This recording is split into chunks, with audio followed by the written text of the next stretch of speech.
So our attitude toward the church is wrong if we see it as a place for personal contacts or business advantages. Like I said, a lot of people come to church to, like I said, make a show with a big Italian suits and their big wide gold chains and their Rolexes and park their Beamers and stuff outside. Come in there, stick $100 in the plate. Amen, hallelujah, brother, I love you and all that, but right out the door, we're down the corner, I'll get them a six-pack. I say, being saved does not give you a license to be okay in church and go right back out that door and go right back into the flesh. That's just not right. And I would not want to do something like that, but I know God will chastise me. Amen, brother, I hear you. He's clipped my wings a few times and he's stomped my toes. And I felt a quick kick in the hind end a few times and I never put in the devil.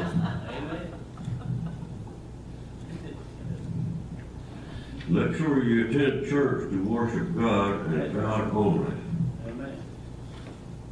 That's just what I said, we come in here to make a show. That's right. Like I say, if you talk the talk, you gotta do the walk, the way I said. Amen. And not be spagging after a fifth or a six-pack either. Jesus was obviously angry at the merchants who exploited those who came to God's house to worship. Okay, the money change and all that, like I said, they're waiting for the Messiah to come, and him standing right there listening to every bit of it, said everything going on. Amen. Well, I thought you were talking about me when I walked in the door. Sorry. Well, you could do it, Mr. Marlowe.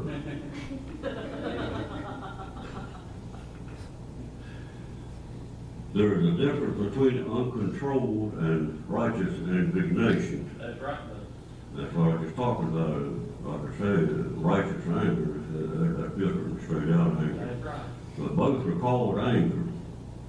We must be very careful about how we use the powerful emotion of anger. It is right to be angry about injustice and sin. It is wrong to be angry over trivial personal offenses. That's right. That's what I'm saying. Something goes on in the house, if I get on you, like I say, I'm just going to respect the sanctuary of God's house. If I get on to you about a hat or a drink or something like that, if I don't do it, we'll get another one of them behind me. That's what I'm here for, and as long as I'm here, like I said, everybody's going to show reverence to the sanctuary, fellowship hall, and we're here on the church. I say, if you don't like me, get rid of me.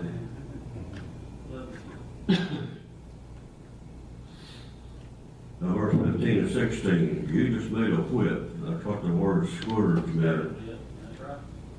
You just made a whip and chased out the money changers. Does his example permit us to use violence against worshipers? Well, does it? If they're taking advantage. Does his example permit us to use violence against worshipers? Depends on what they come here and do. If they mess with you, I'm gonna take advantage. I'm gonna take that advantage. If they come here and let me see my brother and sister, well, how many can tell me? Anybody with me? I'm not getting very responsible for my actions. We got you back. I love you, Dee. I hope and pray I don't get better enough to really latch on to anybody. Amen, brother. I got you back. Because I'm a little world of my own then. I'm not responsible for my actions. Listen, Certain authority is granted to some, but not all. For example, to use weapons to restrain people is granted to police officers, but not to the general public. right. But you can't make a senator's arrest. If he ain't bigger than you are with a weapon. And if you can hold him there, please get there.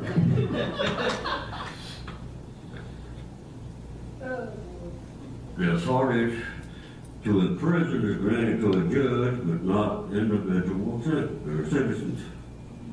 But you know, we can't take nobody to jail. Jesus had God's authority. That's right, brother. That's why he can do what he wants. Amen. something we cannot have. While we want to live like Christ, we should never try to claim his authority where it has not been given to us.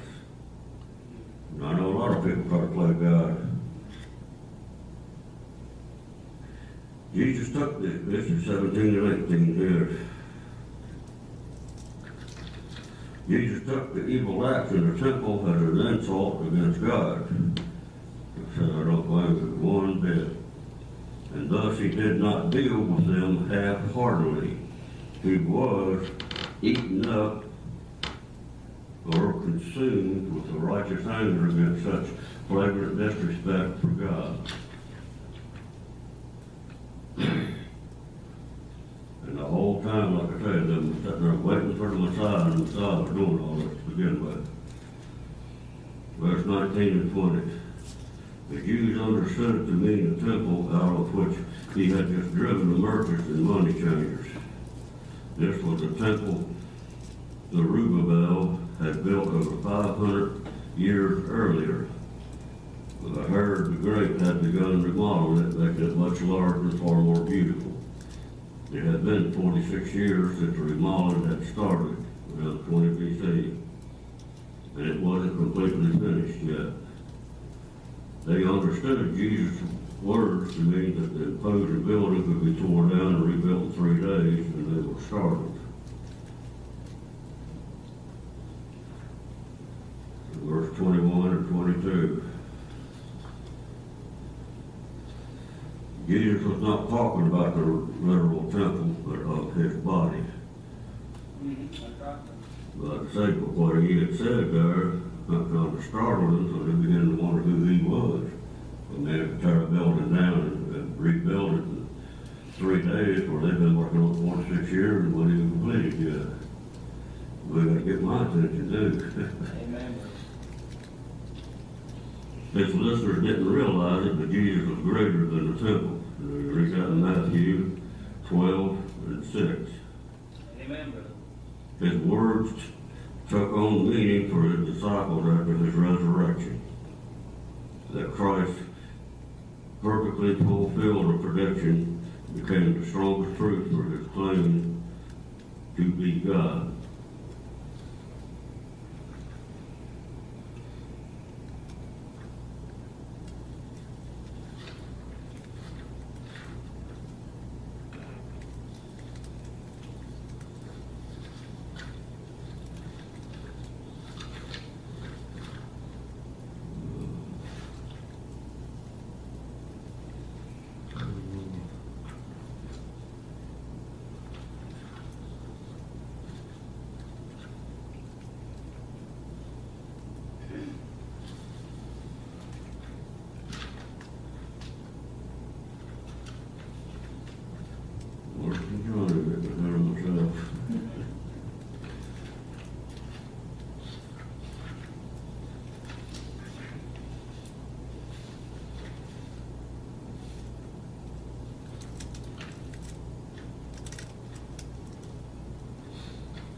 Well, we're going to verse 23 and 25.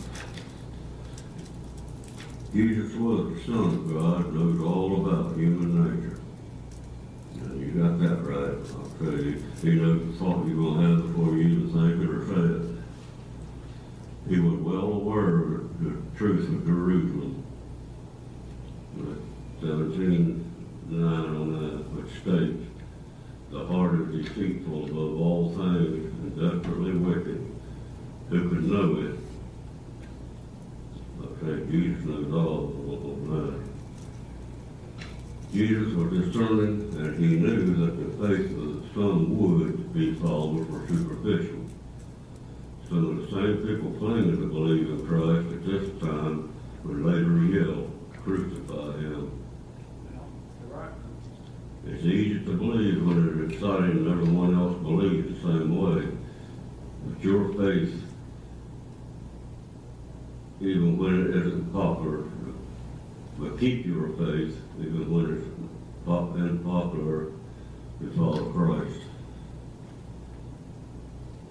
Now that's where I think the Antichrist, when you first get saved, the devil try to pull you back down to where you was at. If you can't do it, you'll get one of your best friends to get on your back, try to pull you back down.